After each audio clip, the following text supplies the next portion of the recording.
মাননীয় সভাপতি, আমাদের সকলের বাসস্থান এই পৃথিবী। বৈশ্বিক অগ্রাধিকারগুলোকে সঠিকভাবে নির্ণয় করতে আগ্রহী। জলবায়ু পরিবর্তন আমাদের সকলের অস্তিত্বের প্রতি হুমকি স্বরূপ।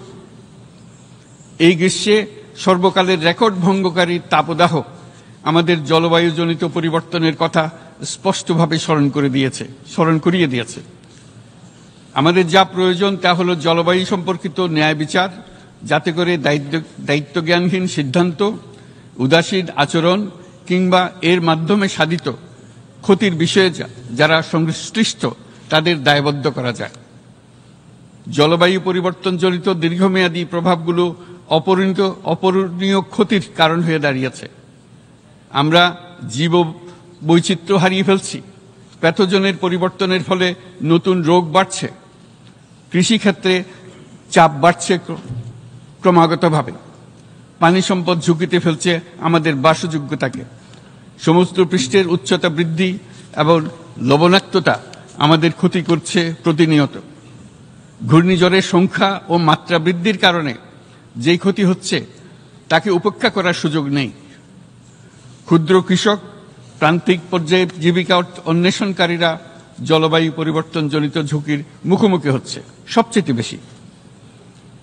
আমি আজ এই বিশ্ব সভায় যখন কথা বলছি তখন বাংলাদেশের পূর্বাঞ্চলে 50 লাখেরও অধিক মানুষ তাদের জীবদ্দশায় হওয়া সবচেয়ে ভয়াবহ বন্যা মোকাবেলা করে যাচ্ছে। মহাসচিব গুতেরেস আমাদেরকে দেখিয়েছেন যে বিদ্যমান পরিক্রমা অব্যাহত থাকলে বিশ্বের গড় তাপমাত্রা 2.7 ডিগ্রি সেলসিয়াস বৃদ্ধির দিকে অগ্রসর হতে থাকবে। তাই বাংলাদেশের মতো জলবায়ু ঝুঁকিতে থাকা দেশগুলোতে অভিযোজনের জন্য ব্যাপক বিনিয়োগের আহ্বান জানাচ্ছি।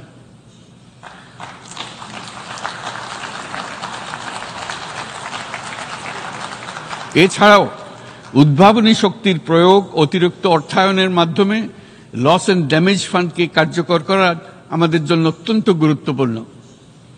একইভাবে আমাদের প্রয়োজন প্রযুক্তির সহজলভ্যতা, সক্ষমতা বৃদ্ধি। নির্দিষ্ট করে বললে আমাদের দরকার জীবন রক্ষাকারী প্রযুক্তি, বিশেষত কৃষি, পানি এবং জনস্বাস্থ্য খাতে, যেখানে ক্ষুদ্র ক্ষুদ্র উদ্ভাবন এবং সমাধানসমূহ ঝুঁকিতে থাকা জনগোষ্ঠীকে রক্ষা করতে পারে। জলবায়ু সংকটের মোকাবেলা এবং বৈশ্বিক অর্থনীতি সুসংহতকরণে আমাদের যুগপৎভাবে কাজ করতে হবে। বিশ্ব সম্প্রদায় এখন কার্বন মুক্ত পৃথিবী গড়ে তুলতে মনোযোগী হচ্ছে। বিশ্বের অধিকাংশ মানুষকে এই ধরনের পরিবর্তনের সুফলভোগী করতে হলে নেট জিরো পৃথিবীর দিকে আমাদেরকে অগ্রসর হতে হবে। বাংলাদেশের মতো দেশগুলোকে সাথে নিয়ে যেতে হবে। তা না হলে পারস্পরিক দায়িত্ববোধের মাধ্যমে পারস্পরিক সমৃদ্ধি অর্জনে আমাদের সার্বজনীন অঙ্গীকার পূরণে পিছিয়ে পড়ব আমরা। এই ক্ষেত্রে আমি বিশ্বাস করি সমগ্র বিশ্ব একসাথে 3-0 লক্ষ্য অর্জনের ধারণা বিবেচনা করে দেখতে পারে, যার মাধ্যমে আমরা শূন্য দারিদ্র, শূন্য বেকারত্ব এবং শূন্য নেট কার্বন নিঃসরণ অর্জন করতে পারি। যেখানে পৃথিবীর প্রতিটি তরুণ তরুণী চাকরি প্রার্থী না হয়ে বরং উদ্যোক্তা হিসেবে নিজেকে প্রতিষ্ঠিত করার সুযোগ পাবে। তারা যেন এই সম্পদের সীমাবদ্ধতা সত্ত্বেও নিজ নিজ সৃজনশীলতার বিকাশ করতে পারে, যেখানে একটি ব্যবসায়িক উদ্যোগ সামাজিক সুফল, অর্থনৈতিক মুনাফা এবং প্রকৃতির প্রতি দায়িত্বশীলতার মধ্যে একটি চমৎকার ভারসাম্য আনতে পারে, যেখানে সামাজিক ব্যবসার মাধ্যমে যে কোনো ব্যক্তি ভোগবাদী জীবনধারা থেকে উত্তরণ করে সামাজিক ও অর্থনৈতিক পরিবর্তনের সৃজনশীল শক্তি হিসেবে নিজেকে প্রতিষ্ঠিত করতে পারে।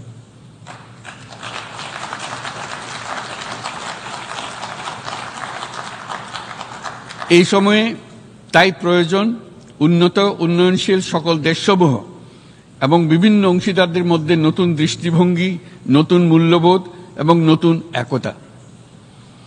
সামগ্রিকভাবে এই লক্ষ্য অর্জনে জাতিসংঘ ব্যবস্থা, জাতীয় আঞ্চলিক পর্যায়ে সরকারসমূহ, সকল ব্যবসা প্রতিষ্ঠান, বেসরকারি অংশীজন এবং দাতব্য সংস্থাগুলোকে একসঙ্গে কাজ করতে হবে।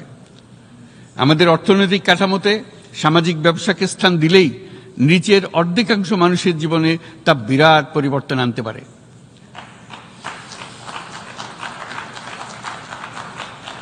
এই পদক্ষেপ একই সঙ্গে জলবায়ুর ধ্বংসাত্মক গতিকে সফলভাবে রোধ করতে পারে এবং